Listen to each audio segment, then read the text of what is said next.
listen to this. Hello everyone. Today, let us enrich our wisdom, nourishing the formless essence of our being, so that our minds may awaken to true understanding, attaining wisdom that leads to liberation from suffering, from the cycle of existence, and from rebirth.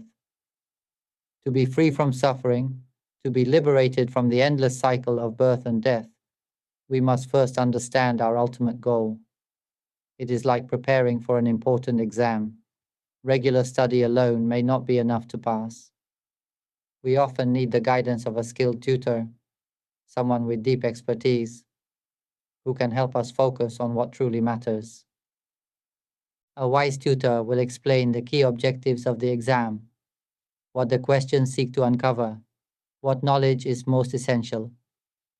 Once we understand this, passing the exam becomes much easier. The tutor will not waste time on irrelevant details, but will instead point directly to the essential knowledge that leads to clarity. When we comprehend this core understanding, all doubt disappears. Consider how students often worry about their final exams, wondering what will be tested, what questions might appear, and what topics they should focus on. This uncertainty creates anxiety because they cannot see the direction clearly. However, if they consult an expert tutor who has mastered the subject, the tutor will reveal the key points, summarizing a year's worth of study into a clear and concise framework. Upon grasping this, the student realizes, to pass the exam, I only need to truly understand this core topic, and from there, everything else falls into place. This clarity eliminates all uncertainty. This understanding must be precise. A student who focuses on the wrong material will not pass the exam. In the same way, to be free from suffering and the cycle of rebirth, we must know the true objective of our spiritual journey. If we have this clarity, like a GPS guiding us precisely to our destination, then the path becomes simple and direct. Likewise, to achieve ultimate liberation, we must have this spiritual GPS, a clear comprehension of our goal.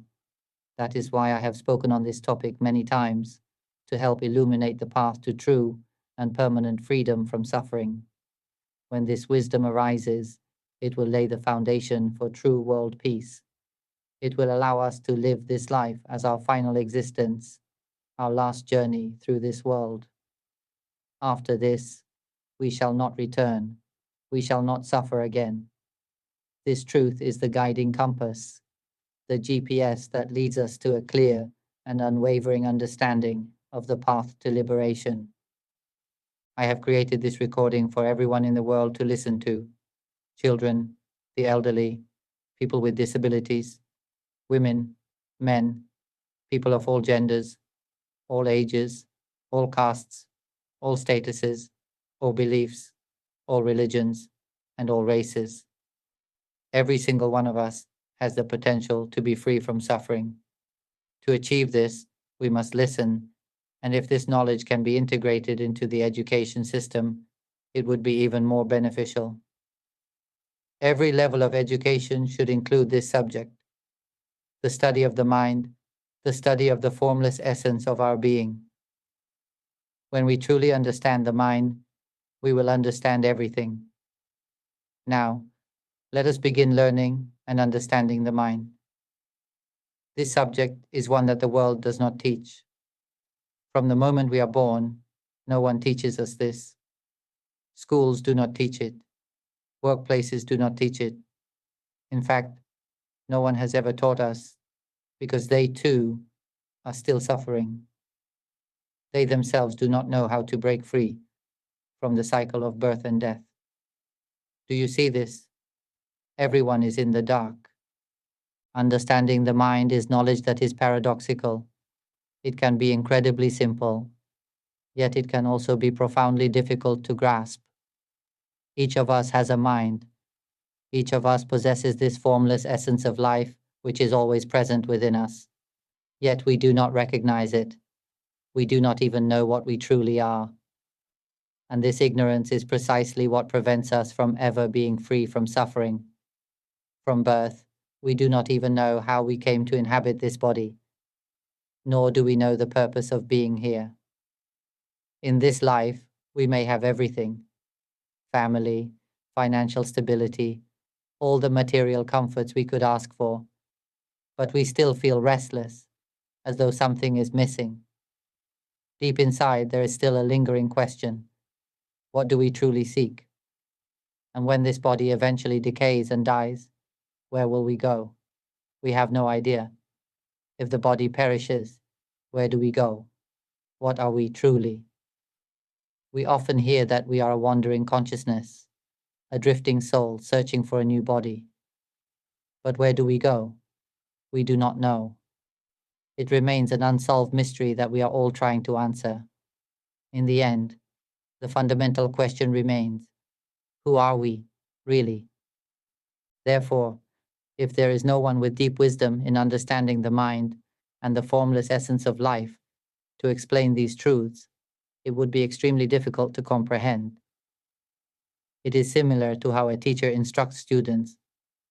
If a teacher merely follows a textbook, they do not need profound knowledge. Just open the book and teach directly from it. In this way, anyone can be a teacher. Wouldn't you agree? Anyone can follow a book and teach from it. But who truly possesses deep insight? Who can teach without relying on textbooks, yet point directly and precisely to the core understanding? Imagine that in a given year, we are studying the geography of Japan. A knowledgeable expert does not simply repeat every detail from a textbook, but instead pinpoints the key aspects, the crucial geographical features, the significant climate conditions, the defining characteristics of the land. Such a person will not waste time listing the number of islands, the specific agricultural practices of each island, the population statistics, or other minor details that are not essential. Instead, they go straight to the core. What is Japan's most important geographical feature? Where are its key locations? What defines the country's landscape? When this is clearly explained, everyone immediately grasps the essence. Then, when the exam comes, students pass easily because they have understood the fundamental concept. This is the nature of a true expert, one who illuminates the core of knowledge and teaches directly from that essence. Do you understand this? The mind, or the formless essence of life, is something we have never truly known. I am here to serve as a GPS, guiding you to clearly see the ultimate goal, the reason we suffer, the reason we endlessly cycle through existence, taking form in various bodies. We have lived as aquatic creatures, land animals, underground dwellers, birds, and as humans. We continue to take refuge in different vessels of form, borrowing bodies in order to exist. This is the key. Do you see it? We borrow these physical forms, meaning that we, in our essence, must be formless. That is why we need a body to have a shape. Do you understand this? As long as we rely on worldly knowledge alone, we will continue to believe that we are merely human. Every person on this planet believes they are a human being. The entire world holds on to this belief. Let me share this with you first. Every being holds a belief about its own identity. Aquatic creatures believe they are aquatic creatures. Land animals believe they are land animals. Underground creatures and birds believe they are what they appear to be. Likewise, we believe we are human. Now, here is where we have become deeply attached to the idea that we are human. But let's put this belief to the test. What proves that we are human? What defines and confirms our humanness? Let's approach this from a worldly perspective. If we say that our body is what makes us human, then does that mean the physical form alone defines who we are? If a body has a certain structure, we label it human. If it has a different structure, we label it as an aquatic creature, an underground creature, a land animal, or a bird. But what do we base this classification on? Look at a leg. Does it declare itself to be a leg? It does not speak. Then who is the one assigning it the label of leg? Who says, this is the left leg, this is the right leg? It is only the voice that utters these words, giving meaning to these forms, calling them arms, hands, left and right, and labeling them as ours. This voice gives names to things, but if we simply observe the physical structure before us, does it claim to be anything? It does not. Can we accept this truth? I am guiding you towards seeing reality as it is.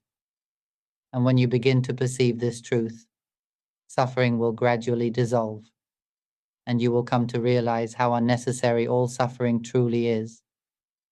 We have been trapped in suffering for no reason, because nothing we identify with is truly us.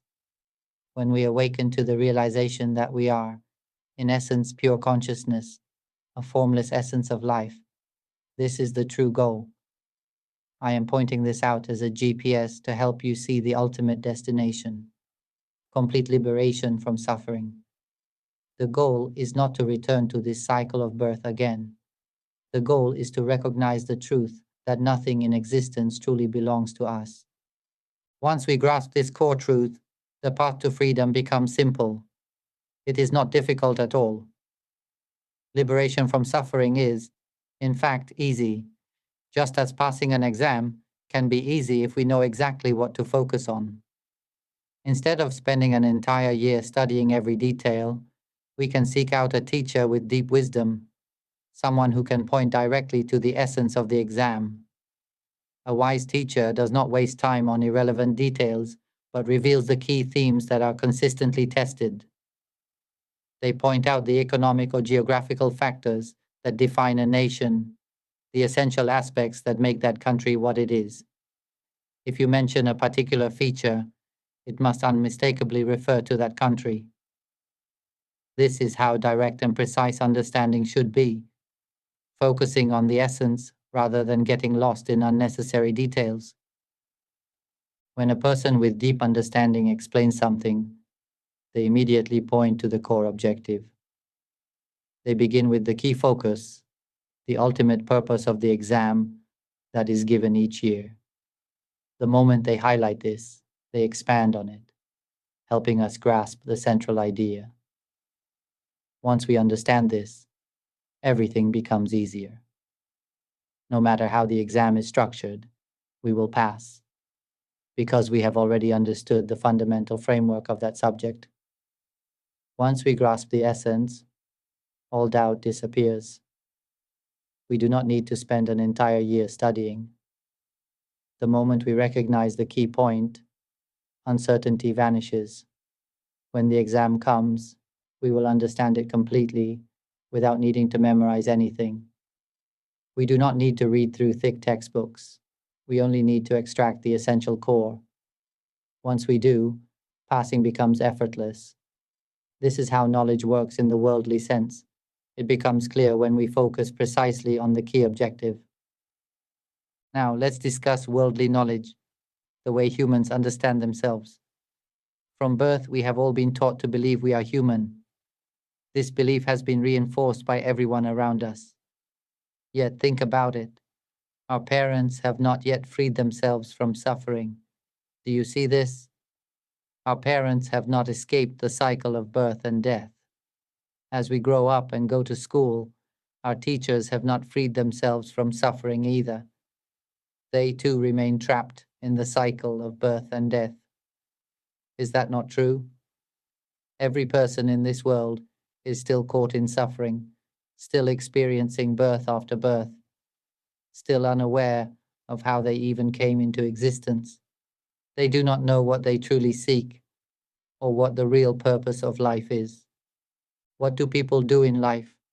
They are born, they struggle to make a living, they eat, they sleep, they wake up, and they repeat the cycle, working to survive, eating and sleeping.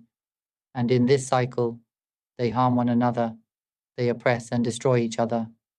They become angry, They hate, they argue, they fight, they cry, they suffer, they hold grudges. They wage wars over land, fire missiles and nuclear weapons at one another, and plunge into endless conflicts, all in the name of survival. Think about it.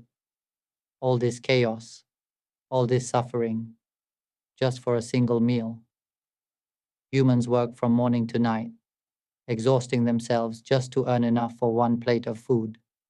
It is as if we are enslaved, as if we have been trapped in a system that holds us captive. We are prisoners within these bodies, yet we struggle endlessly to sustain them. Even though these bodies are not truly ours, we dedicate our entire existence to maintaining them. Have we been born merely to serve these bodies? Have we been born only to be slaves to everything around us? Is this all life is meant to be? Look at the world. Every single person is caught in the same cycle, and this is only speaking of humans. We have not even begun to discuss animals. The same applies to all living beings, whether human, animal, aquatic creature, land creature, bird, or underground dweller. Every being inhabits a vessel, a body. Our essence, our consciousness, our formless life force, merely takes refuge in these physical bodies. Our consciousness, our formless life force, merely takes refuge in these physical bodies. Listen carefully. It only takes refuge. But why? This is the key question. Why does our consciousness, our formless essence of life, need to inhabit these physical vessels, whether as aquatic creatures, land creatures, birds, underground dwellers, or even as humans? And once we take refuge in these bodies, what happens? Every being that existed before us teaches us how to survive, how to communicate, how to rely on speech, mental imagery, emotions, perceptions, and memory. We are taught to use these faculties to interact with one another, to spend our days struggling for survival, just to eat a single meal. And then what? We sleep, and we wake up to repeat the same struggle all over again. From morning to night, we compete, we fight, we destroy one another, we grow angry, we hate, we argue, every single day. And for what? Just to eat a single meal. We fight over pieces of paper that we call money, don't we? Competing to collect more of these papers. Whoever has the most wins. Competing for food. Whoever has the most food wins. Competing for knowledge. Whoever knows the most wins. Competing for titles and ranks. Whoever holds the highest position and wields the most power wins. Competing for land. Whoever owns the most land is the victor, as if this land belongs to us. But in reality, is it not simply part of this world? Yet we claim ownership, do we not? In the end, we learn everything the world teaches us. We strive to accumulate countless degrees, to amass the most paper currency, to hoard the most food, to gain the highest ranks, to own the most houses, the most land, to possess everything in abundance. We struggle to become powerful, whether as an aquatic creature, a land creature, a bird, or a human. We all seek dominance. If we are a fish, we want to be the most powerful fish. If we are a land animal, we want to be the most powerful on land. If we are a bird, we want to rule the skies. If we are human, we seek power, influence, and control over others. And then what? Do you realize that this body will not last long? Sooner or later, it will decay and perish. And then where will we go? We do not know. Once again, we are left without answers. We have no idea where we will go next. When we were born, we did not know how we came to inhabit this body. Can you recall the moment you were born? Do you remember how you cried without even knowing why? Then you drank milk and felt satisfied. That moment of satisfaction led to belief. The belief that we are human, the belief that we exist within this physical vessel. As infants, we woke up crying from discomfort, received food, felt satisfied, and then fell back asleep. Was this the purpose of our birth? To merely exist in this cycle?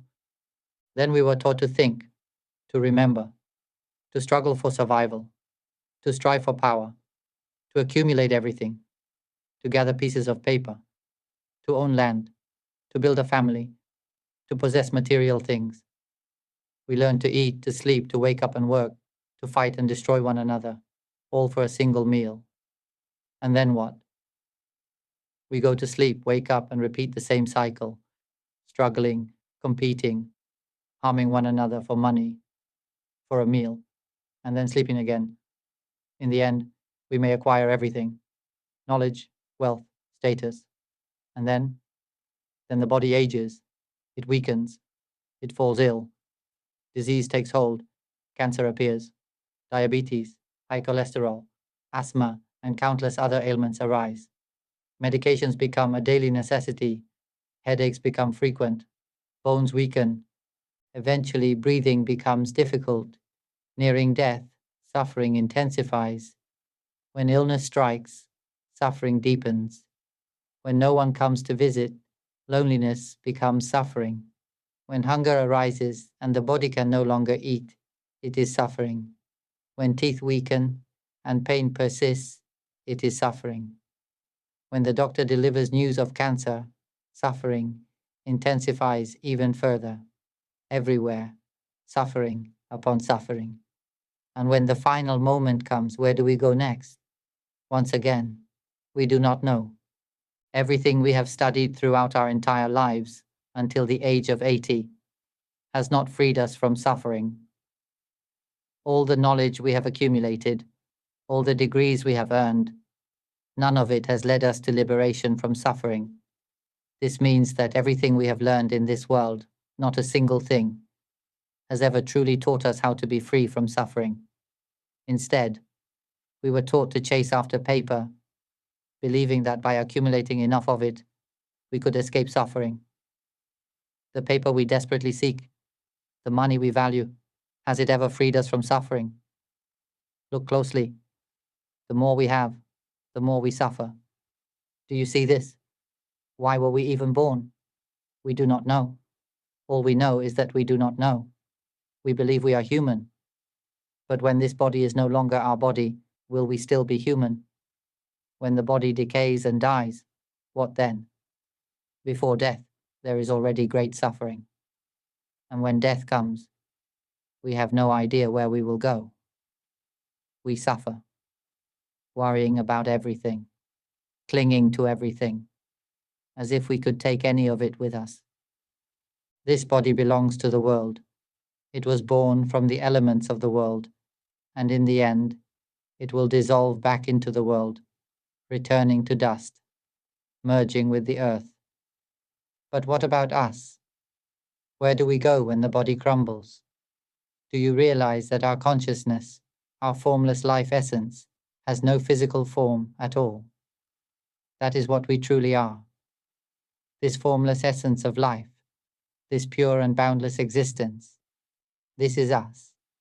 I am here to make this truth clearer, to point out this ultimate goal for you. We possess a consciousness, a formless essence of life, and this essence is pure beyond imagination. It is radiant, transparent, clearer than glass, purer than water, immaculate in its origin. Do you understand what it means to be pure? This essence, this purity, existed before all things. It is like an infinite, clear space before us, untouchable, invisible, yet ever present. We are this pure, luminous essence, existing before all creation. If we were to erase the entire universe, remove darkness and light, erase every speck of dust, the sun, the stars, eliminate everything completely, before the universe existed, before the first star was born, there was one fundamental nature that existed beforehand, a pure, clear essence. This essence is originally pristine, empty, and devoid of anything. There are no stars, no energy, nothing at all within it. This is what we truly are. If we were to remove this physical body, erase this voice, eliminate thoughts, emotions, perceptions, and memories, remove everything, we would remain as that clear essence. It is like when we are in deep sleep, where we seem to disappear. That is what we truly are, formless, silent, and utterly pure. This essence of life is the origin of all things, an immortal essence. Within its purity, there is no coming or going, no birth and no death. This nature has never been born and has never perished. It has never died. It is beyond all conditions, free from fabrication, free from sound, thought, emotions, perceptions, and memories. It is simply empty and pure, the original source of all things. It is like space, like emptiness, but even the word emptiness implies an absence of something. In this pure clarity, there is nothing at all, no suffering whatsoever. It is a state of radiant, light, and ever-present freedom by its very nature. This is what we truly are. We are this very essence. It has no language, no words. It existed before all things. Each one of us already has it within, yet we do not realize that we are this pure essence. Instead, we have come to believe that we are human beings. Do you begin to see this now? I am here to point directly to the destination. Think of me as a GPS. If you install and activate it, you will be locked onto the target with absolute clarity, never to be lost again, moving straight toward the goal without deviation. It is like finding a master teacher, a truly skilled tutor. A great tutor teaches in a simple, direct way, pointing straight to the goal. With such a teacher, just 2 or 3 days of learning are enough to pass the exam. There is no need to study for years. Why spend years learning by following textbooks? Those who teach strictly by the book, what have they truly mastered? Are they deeply realized? If they had true understanding, they wouldn't need to rely on books. Do you see this? Those who lack true mastery always depend on textbooks. It is like saying that formal schooling is not even necessary. One does not need to be an expert in everything. Teaching by the book is enough to become a teacher. Anyone can teach if they simply follow a textbook. But then, why teach in such a way at all? Just let people read on their own. Wouldn't that be better? If one must spend an entire year learning, isn't that inefficient? Suppose one wants to complete elementary school, grade 6. What knowledge is actually required? If we focus only on the essential points, instead of taking 6 years, a truly enlightened teacher could compress it into 6 months.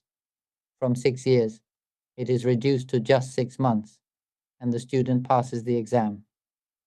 A master teacher teaches in a way that is clear, direct, and effective.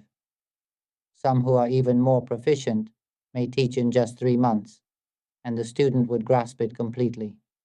This is what it means to have a GPS that points directly to the destination. The reason we can be liberated from suffering, the reason we can be free from the cycle of rebirth, the reason we can bring peace to this world so that everyone may live in harmony. It all begins with understanding who we truly are. We must realize that we are the mind. We are the essence of life. We are not this body. And yet, everyone in this world believes that they are human beings. Nowhere in the world is there a teacher who tells people that they are not humans, but rather pure consciousness, the luminous essence of life. No one has come forth to declare and teach this truth. If someone had come to teach and declare this truth to us since we were children, if we were born and our parents had taught us from the start, it would mean that our parents had already attained realization, wouldn't it? Our parents would have already transcended suffering. they would have realized that they themselves are not parents in the conventional sense, but rather pure consciousness, the essence of life. Once our parents truly knew that they were this pure essence, they would no longer suffer, because they would understand that the body is not who they are. They would realize that they are consciousness, the formless, luminous life essence. With this realization, parents would teach their children how to be free from suffering, guiding them toward the same awakening, that we are not this body, but rather the pure, boundless consciousness. The body is merely a temporary vessel, a tool that we use for learning who we truly are. They would teach their children that we are formless life essence, a consciousness that existed before all things. We temporarily reside in this physical form only to gain understanding, just as we temporarily use our voices, thoughts, emotions, and perceptions. These too are merely tools we inhabit for a time. If parents, teachers, and elders had been teaching us this since childhood, we would have been free from suffering from a young age. But as it happens, everyone in the world believes that they are human. All beings believe that they are their physical form. No one realizes that they are actually pure consciousness, the fundamental essence of life. And this is precisely the issue. I am trying to point this out clearly, to bring forth true understanding of the mind, to encourage everyone to start learning about consciousness. Once we grasp this, no one in the world needs to suffer anymore. Why suffer when nothing truly belongs to us? This understanding arises naturally when we see reality as it is. Now, I have set the GPS clearly for you. You have received the answer. And the answer is, we are consciousness, the essence of life. Hold on to this answer for a moment. It is like planning a journey to Bangkok. First, we must understand what Bangkok looks like. We need a rough idea of its appearance, its nature. Even though we haven't reached Bangkok yet, we set our GPS to the right destination. We know what the city looks like, how far it is, and what modes of transportation are available, whether we will take a car, a plane, a train, or even walk. Once we understand all these details, the journey becomes much easier. Now the GPS is locked onto the destination, and the path is clear. The only thing left to do is to go. So let's go now. Let's reach it without delay. Below next. But most of us believe that we are human beings. This very belief is what causes our delay, our suffering, and our lack of interest in liberation. There is another aspect to this. We are addicted to the idea of being human, just like an addiction to drugs. We are intoxicated, so much so that we fully believe in this illusion.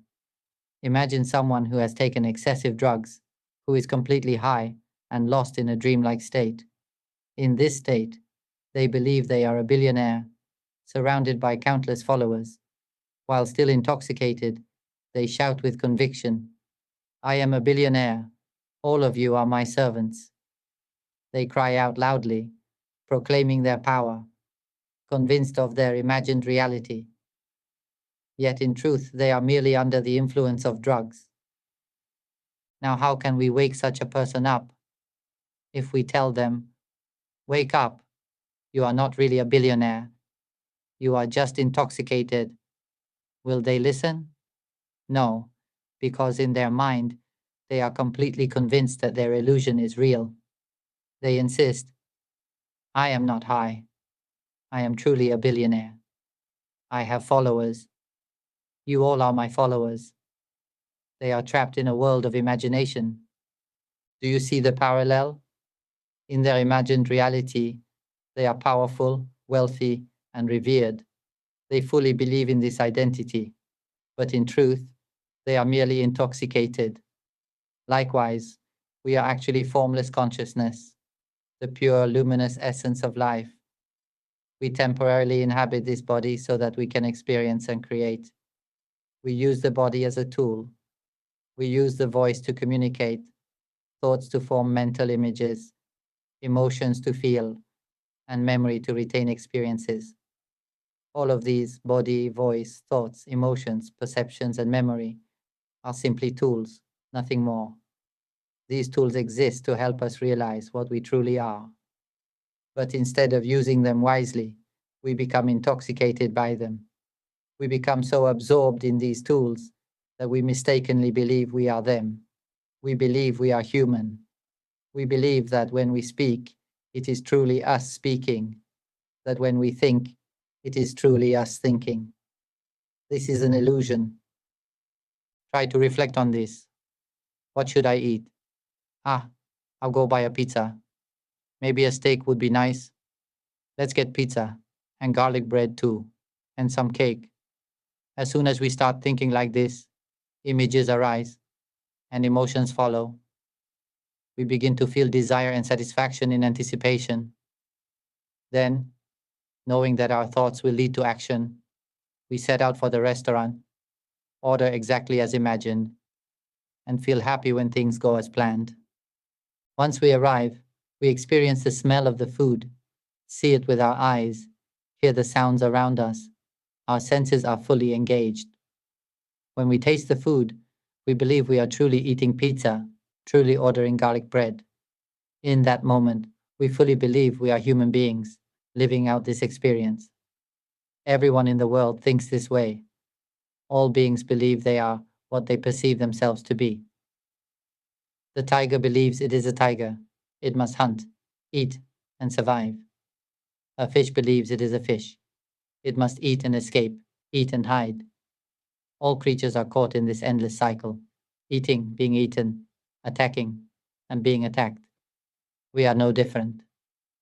We consume and are consumed. We harm and are harmed, over and over again. Now, what happens when things do not go as expected? Suppose we arrive at the restaurant, only to find that everything has been sold out. The owner says, "Someone bought everything in bulk. There's nothing left to sell." Frustration arises. Why didn't they save some for others? There was so much food. Why sell everything to just one person? The shopkeeper explains, "That customer paid double the price to buy all of it for their workers. We had no choice but to close." At that moment, anger arises, disappointment sets in, we suffer. Now, we are holding on to suffering. We believe that we are human. Things did not go as we expected, and now we believe we are experiencing suffering. We carry this suffering with us, allowing it to fester into anger and resentment. As we drive away from the restaurant, thoughts continue in our mind. I really hate these people. They bought everything, leaving nothing for others. Now people like me don't get to eat. The anger burns inside. We are furious, completely consumed by rage. And as we think, we fuel the fire. The more we think, the more intense our anger becomes. It spreads like wildfire. We are suffering. Meanwhile, the shopkeeper is happy. They made a good sale and feel satisfied. But we are still suffering. And in this suffering, we continue to believe, I am human. I am driving my car to find another restaurant. I wasted half an hour for nothing. Now I'm heading somewhere new, but I don't even know where yet. I'll just keep driving and see what I can find. This is suffering, real, burning suffering. And I am speaking in the language we all understand, the language in which we believe we are human. Now, do we want to be free from suffering? This happens to us so often, between husband and wife, between family members, parents and children alike. Let's say we're sitting at home, peacefully trimming our nails. Clip, clip, clip. The nails scatter on the floor. It's natural. Then our partner walks by and sees the mess. Suddenly, anger flares up. Why are you trimming your nails here? Look at this mess. Nail clippings everywhere. And the smell. Why don't you do this outside? The house is dirty now. Can't you see? Their voice is sharp, filled with irritation. And now, we feel anger rising within us. What's the big deal? It's just nail clippings. Now we are angry too. Who is suffering at this moment? At first, we were sitting comfortably, casually trimming our nails. Then our partner saw it and got upset. Now they are suffering, and as they scold us with harsh words, we absorb their anger. Now we too become furious. Why make such a big fuss over this? It's just a small thing. Now two people are suffering. Both are burning with anger. So when will we ever be free from suffering? Do you know? These two individuals both have doctorate degrees. They have studied various fields and earned 8 million certificates. They possess vast knowledge and are highly respected in their village. They are wealthy, influential, and admired by many. They are even masters of different institutions, receiving constant praise. Yet here they are, in deep conflict, suffering over a trivial issue, trimming their nails. And now, one of them blows their nose loudly into a tissue and leaves it beside them, intending to throw it away later. Their partner sees this and becomes furious. Why are you leaving tissues like that? It's unsanitary. It's full of germs. Why don't you wrap it up properly? It's so dirty. They lash out angrily. And now, anger flares up in return. Why make such a big deal out of something so small? Fury ignites once again. These are highly educated individuals, possessing vast knowledge, admired by many. They have wealth beyond measure, land stretching over 800,000 acres, and financial security that could last lifetimes. Yet why do they still suffer? Why doesn't all this worldly knowledge free them from suffering? They are over 50 years old now. From birth to this moment, has no one ever taught them how to be free from suffering? Tell me, on this vast earth, is there truly no one who can teach us to be free from suffering? No one. And so, the argument escalates. Not only do they quarrel, but it turns into physical violence. Their child hears the commotion and suffers as well. The child, though silent, is troubled inside. Why are my parents fighting? Why argue over something so meaningless? Sadness overwhelms them. Tears fall. Their heart aches at the sound of their parents shouting, threatening divorce, and raising their hands against one another. The child suffers. Then, the grandparents hear of the conflict. Hearing that their children are fighting, they too become distressed. Worry consumes them. They cry, burdened by the suffering of their children. Their minds race. What will happen to our grandchildren if their parents separate? How will they live? Even as they lie down to rest, their minds are restless, trapped in suffering. They are 80 years old now, yet they have not escaped suffering. From the moment their children were born, no one has ever taught them how to be free from suffering, because their own parents never found liberation themselves. And so, no one in this world is truly free from suffering. Why? Because we have come to believe we are human, because we believe everything in life truly belongs to us. We think endlessly, yet we do not know that we are thinking. We are swept away by emotions, yet we do not realize it. I will explain this again to everyone. We are the mind, the essence of life, formless and pure. We take on a physical body as a vessel, so that we can understand our true nature, that we are the mind, the essence of life. If we realize that we are this pure essence, then by extension, the body is not truly us. The mind, or this formless essence of life, has always been inherently pure. However, it has never had any tool to recognize itself as this pure essence. That is why it must rely on a tool. We take on a body because we have never had one before. Do you understand this? We have never had a body.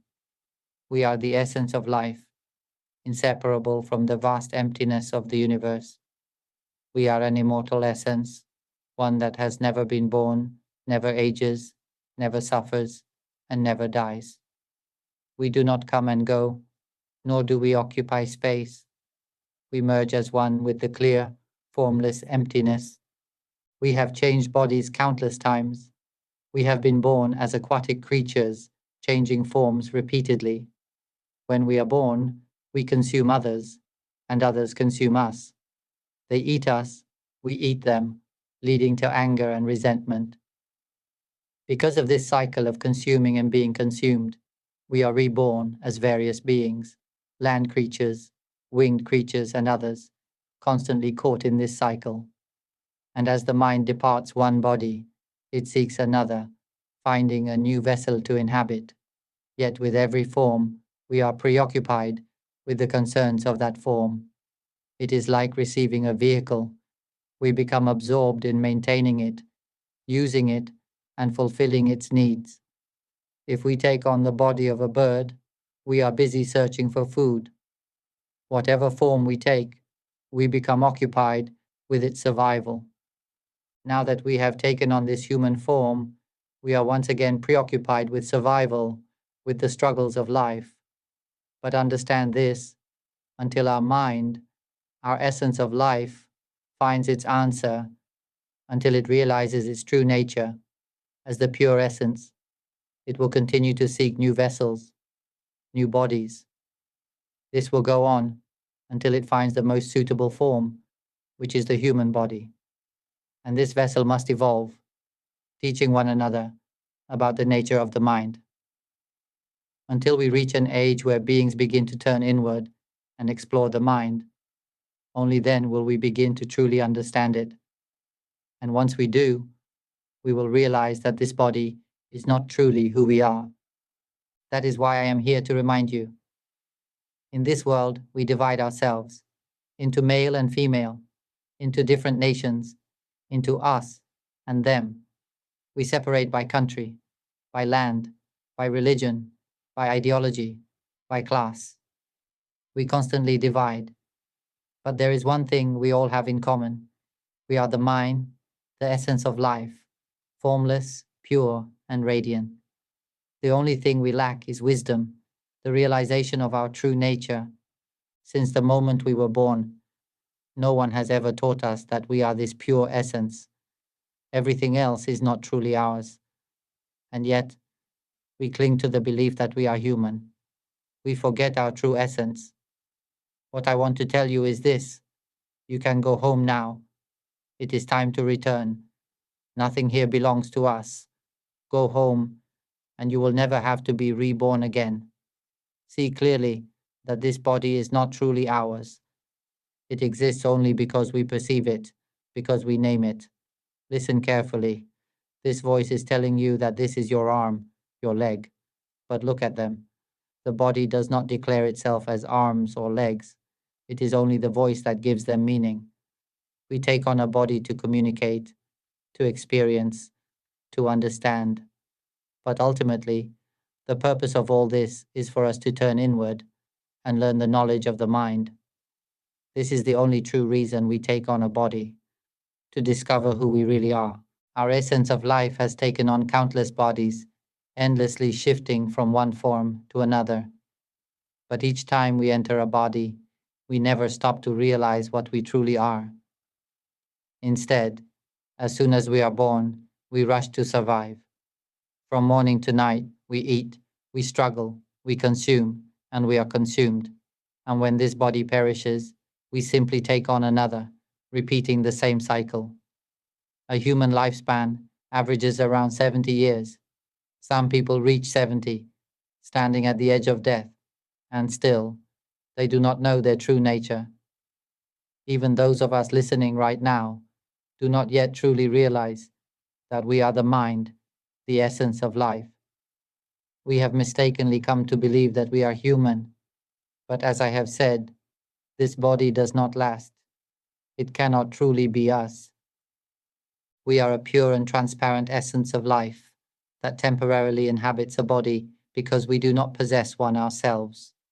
We have no form, and because of this, we cannot fully understand ourselves. A clear and formless essence cannot comprehend itself. It must first take on a vessel, and to communicate, it must also rely on language. We use sound to communicate.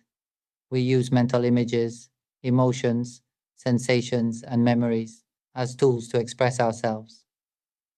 These tools allow us to interact with the world, and more importantly, to learn the study of the mind. We have spent lifetimes learning about the world and the universe, constantly acquiring knowledge. And yet almost no one has turned inward to study the nature of the mind itself. Now, some have begun, but their approach is often indirect, not fully clear. That is why I am here, to point directly to the essence of life, like a GPS guiding the way. Our pure and natural state is the essence of life, a formless mind that cannot understand itself. Have you ever noticed? The moment we are born, we have no idea how we came to inhabit this body. We do not know what we are searching for. And when we die, we do not know where we will go. We are completely unaware of what we are doing here. This very state of unknowing, this is the nature of the mind. It longs to understand. It seeks a single answer. And once it truly knows, it will never be reborn again. Why does the mind, or the essence of life, leave one body only to seek another? Imagine this. When the body dies, no matter what kind of being it was, the moment it perishes, the mind or essence of life immediately searches for a new body. Then a new life begins again. Once in a body, it must struggle for survival, seeking food, competing, fighting, and ultimately the body perishes once more. The mind then drifts out again, seeking another form to inhabit, and so the cycle continues. Birth and death, endlessly repeating. The real question is, when will this cycle end? The answer is simple: when the mind stops being reborn. This means that our essence of life has yet to attain true understanding. As long as it remains in ignorance, it will continue seeking a vessel, and only when it finds the most refined form, one in which beings have evolved to the point of learning about the mind, will it begin to comprehend its true nature. We are incredibly fortunate to be in this era, to have been born into a human body. This is the best vessel we could have received. And now we have guidance, a GPS pointing us to the truth, that the mind is an essence of life, formless, empty, radiant, and pure. The mind longs to know itself, and now that we have taken on this human form, we have the perfect vessel. We have language to communicate, mental images, emotions, sensations, and memory, all as tools to express and understand. Let us use this opportunity to study the nature of the mind. We have spent our lives learning everything this world has to offer. We could earn 8 million doctorate degrees, become masters of all fields, but none of it will free us from suffering. As we can see, despite all our knowledge, we still suffer over trivial matters, still destroy one another, and still live in conflict. Let's reflect on this. We must first understand that this body is not truly ours. Every body we have ever inhabited lasts only for a brief moment. Do you see this? We do not have much time. We could die this evening, tomorrow, this month, or next month. Death can come at any moment, and when this body perishes, the mind will seek another form again. That is why we must make a firm decision. From this moment forward, we will not be reborn. We will no longer foolishly cling to any body. We will not be deceived by this voice, by our thoughts, emotions, sensations, or memories. We will no longer attach ourselves to these things, for they are merely tools we have mistakenly depended on. Do you understand this? If we can truly see that these things are not us, then that's it. We will no longer take form in them. We will realize without a doubt that we are the pure essence of life. Now, let's test this for ourselves. The voice that speaks right now as we speak, if we recognize that this voice is not truly us speaking, but rather something we temporarily rely on, then we have begun to see the truth. Why do we rely on this voice? Because we have no voice of our own. We are a pure, radiant essence of life. That is why we temporarily borrow this voice as a tool. But this tool is meant to be discarded. It is like building a boat to cross the ocean to a distant, wondrous island. Once we reach the island, we leave the boat behind, because we never wanted the boat. We only wanted to reach the island. For us to realize that we are a pure essence of life, we must first rely on a vessel. However, this physical body is not truly ours. It is merely something we temporarily inhabit. Do you understand this? Now, once we have a body, we also have a voice as a tool. Can you observe this? When we sit comfortably, thoughts arise. What should I eat? Maybe steak. Should I cook it or buy it? I'll just buy it from the shop nearby. Do you see how the voice speaks within? Mental images also arise. We rely on these voices and images to help us process and understand. Since the beginning of this moment until now, the voice has been speaking continuously. From the moment we wake up until we fall asleep, it thinks and talks to itself. The key is to see, when do we recognize that it is thinking by itself, speaking by itself, and that it is not truly us? This voice has no form, no physical existence. If we see that the voice has no shape, no substance, then why do we suffer because of it? Why do we become entangled with it? We rely on this voice constantly. But if we recognize that the voice speaks on its own, without form or substance, then ask yourself, why do we depend on it at all? I am guiding you out of this world of tools. This body is certainly not ours because we merely inhabit it. The body does not last long. The voice, too, has no form, no substance. It is only a tool for communication. But the essence of life does not require these things. The essence of life has none of these things. To understand ourselves, we must first rely on these tools. But once we realize that the voice has no form, that it speaks on its own, that thoughts arise on their own, that emotions appear and fade on their own, sometimes pleasant, sometimes unpleasant, sometimes neutral, we will see that these are just passing conditions. Happiness, suffering, indifference, no matter the emotion, see it for what it is, merely a temporary state. It is not us. The mental images we imagine, the voice that appears in our mind, all of these are just tools. They are not us. Right now, you are hearing my voice. Observe carefully. It is the one perceiving sound.